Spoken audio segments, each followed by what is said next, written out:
Ya, terima kasih masih bersama kami di iNews Today. Pemirsa, polisi ungkap sindikat peredaran narkoba di gelaran Jakarta Warehouse Project atau DWP di Badung, Bali. 17 tersangka ditangkap termasuk seorang selebgram. Total narkoba yang disita senilai lebih dari 60 miliar rupiah.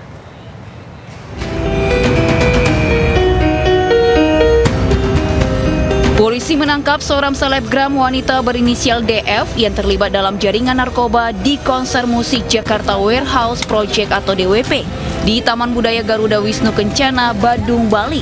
Tersangka tak berkutik saat ditangkap di halaman parkir Jalan Petitenget, Kuta Utara, Badung pada 10 Desember. Saat kendaraannya digeledah, ditemukan 6 gram kokain, 12 butir pil ekstasi hingga 6 gram ganja. Bersama suami yang kini masuk dalam daftar pencarian orang, tersangka diketahui berada dalam klaster pengedar narkoba jenis kokain, ekstasi, dan ganja kepada peserta DWP. Polisi juga menangkap 4 rekan DF yang hendak kabur dengan mobil. Dari hasil pemeriksaan, barang bukti yang disita petugas diakui para tersangka akan diedarkan saat konser musik DWP. DF merupakan satu dari 17 orang yang ditangkap dan menjadi tersangka peredaran narkotika di event musik DWP yang digelar di Bali. 17 orang tersebut merupakan bagian dari 6 sindikat peredaran narkoba yang diungkap Bareskrim Polri. Adapun barang bukti narkoba yang disita dalam operasi ini adalah kokain 33,12 gram, pil MDMA atau ekstasi 21,09 gram, ganja 36,92 gram, hingga sabu 31 kg. Dirtipin Narkoba Bareskrim Polri, Brigjen Pol Eko Hadi Santoso, mengungkapkan narkoba yang disita senilai lebih dari 60 miliar rupiah. Total estimasi harga apabila barang bukti tersebut beredar pada pasar gelap narkoba senilai 60 miliar 508 juta 691.680 rupiah. Kemudian dari hasil pengungkapan ini, Direktorat Tindak Pidana Narkoba Bareskrim Polri bersama dengan Kantor Wilayah Bea Cukai Bali Nusra dan Kantor KPU Tipe C Bea Cukai Soekarno-Hatta berhasil menyelamatkan 162.202 jiwa. Modus yang digunakan oleh jaringan tersebut ada beberapa. Pertama adalah menggunakan sistem tempel dan sistem COD atau cash on delivery, dan juga sistem transaksi melalui perbankan.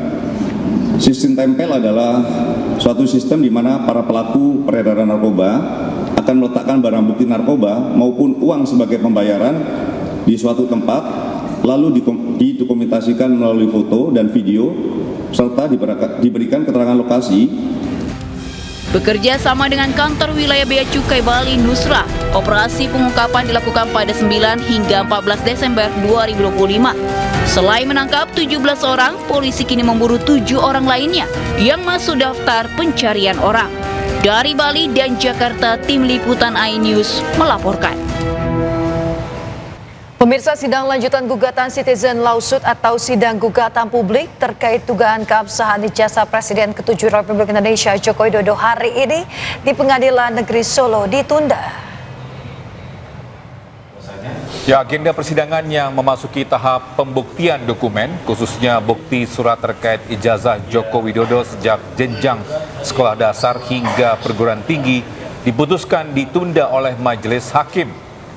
Dalam perkara ini seharusnya menghadirkan kedua belah pihak antara penggugat yang diajukan oleh 2 alumnus Universitas Gadjah Mada, yakni Top Taufan dan Bangun Sutoto.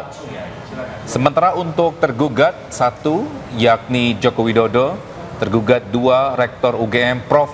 Ova Melia, tergugat 3, Wakil Rektor UGM Prof. Wening, serta tergugat 4, yakni Polri. Kajian dan alat bukti yang kami miliki, begitu. Jadi inilah sebenarnya seperti selalu saya katakan, inilah sebenarnya tempat yang paling terhormat untuk Pak Joko Widodo yang katanya akan menunjukkan ijazah SD sampai kuliah di UGM di pengadilan tanpa memenjarakan orang lain. Karena apa? Ketika Anda memenjarakan orang lain nanti ada balasan-balasan juga, laporan balik, pidana lagi seperti yang terjadi sekarang, tidak bakal selesai begitu. Seperti laporan saya di Polda DIY atas dua laporan saya di Polda DIY atas nama Pak Jokowi juga. Kalau ini mau diselesaikan, inilah Pengadilan Negeri Surakarta, inilah tempat saling berargumentasi secara ilmiah, berdebat dengan keahlian masing-masing, dengan dokumen, dengan bukti-bukti. Karena satu yang paling penting, Pak, yang paling penting itu ada 4 dokumen minimum. Pertama, ijazah yang diklaim asli atau analog tersebut dari S1 Fakultas Kehutanan UGM. Yang kedua, transkrip nilai. Ya. Yang ketiga, skripsi, terutama lembar pengesahan pembimbing skripsi yang pada zaman itu ya teknologi printingnya belum ada tahun 1985. Ya, namun demikian, karena bukti-bukti sebagaimana diajukan oleh pihak penggugat hari ini setelah dilakukan penelitian secara seksama oleh majelis hakim, ada yang tidak sinkron, maka untuk menghindari masalah di kemudian dalam hal memberikan pertimbangan hukum ketika menjatuhkan putusan, maka pihak penggugat diberi kesempatan untuk mengajukan ulang atas bukti-bukti surat yang semula dijadwalkan hari ini supaya disampaikan melalui ekot pada sidang pada tanggal 30. Pemirsa, sidang dakwaan mantan Mendikbudristek Nadiem Makarim kembali ditunda. Ya, jaksa menyebut kondisi Nadiem belum pulih seusai dioperasi. Pemirsa, sidang dakwaan terhadap mantan Mendikbudristek Nadiem Makarim dalam kasus dugaan korupsi pengadaan laptop berbasis Chromebook kembali ditunda. Majelis Hakim memutuskan dakwaan akan dibacakan pada Senin 5 Januari 2026. Dalam sidang atas 3 terdakwa anak buah Nadiem pekan lalu, Nadiem Makarim diduga menerima uang 809,5 miliar rupiah terkait dugaan korupsi program digitalisasi pendidikan berupa pengadaan laptop Chromebook di lingkungan Kemendikbudristek 2019 hingga 2022.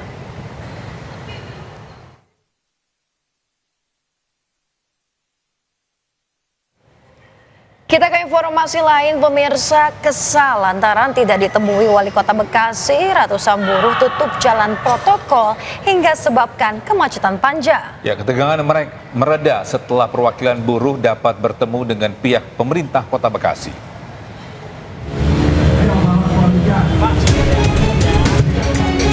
Merasa kesal karena tidak ditemui Wali Kota Bekasi, pendemo menutup akses Jalan Raya Ahmad Yani hingga menyebabkan kemacetan panjang. Pendemo menuntut agar pihak pemerintah Kota Bekasi segera menaikkan UMK dengan indeks alfa sebesar 0,9%. Untuk penyesuaian upah berdasarkan inflasi, PE dan indeks. Nah, indeksnya itu 0,4 sampai 0,9. Nah, kami minta indeks yang maksimal 0,9. Gitu. Nah, kemarin memang sudah diplenokan dan hari ini kami mendatangi kantor Pak Wali Kota dalam rangka meminta Pak Wali Kota untuk memberikan kebijakan 0,9 tersebut. Ketegangan mereda setelah perwakilan buruh dapat bertemu dengan pihak pemerintah Kota Bekasi. Dari Bekasi, Jawa Barat, Rahmat Hidayat, iNews melaporkan. Pemirsa, Menteri Lingkungan Hidup beri sanksi kepada pemerintah Tangerang Selatan karena tak bisa mengurus sampah di wilayahnya. Ya, tidak hanya itu, pemirsa, Menteri Lingkungan juga mengklaim Tangerang Selatan, Kota Tangerang dan juga Kabupaten Tangerang sebagai kota kotor atau tak layak mendapatkan predikat Adipura.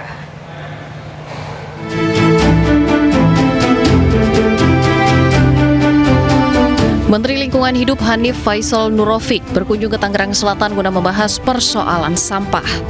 Dalam kunjungannya, Menteri Lingkungan Hidup memberi sanksi kepada pemerintah Tangerang Selatan sejak Mei hingga Juni 2026 mendatang karena tak bisa mengurus sampah di wilayahnya, khususnya TPA Cipecang. Meski saat ini baru sanksi administrasi, namun nantinya pemerintah Tangerang Selatan akan mendapatkan sanksi pidana 4 tahun penjara bila mana tak bisa urus persoalan sampah hingga Juni 2026 mendatang.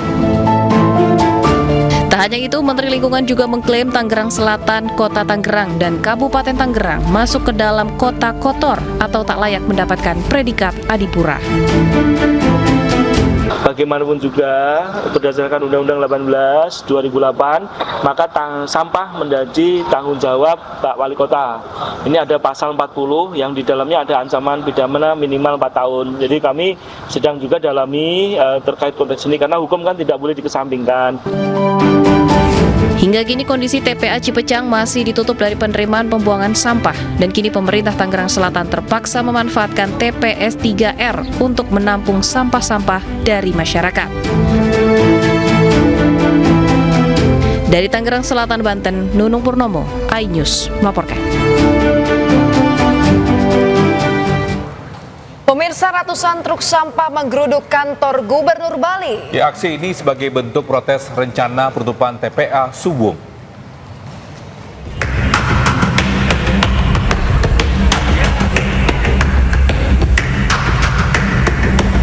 .500 truk sampah dari Forum Swakelola Sampah Bali dibawa masa aksi untuk membadati kantor Gubernur Bali.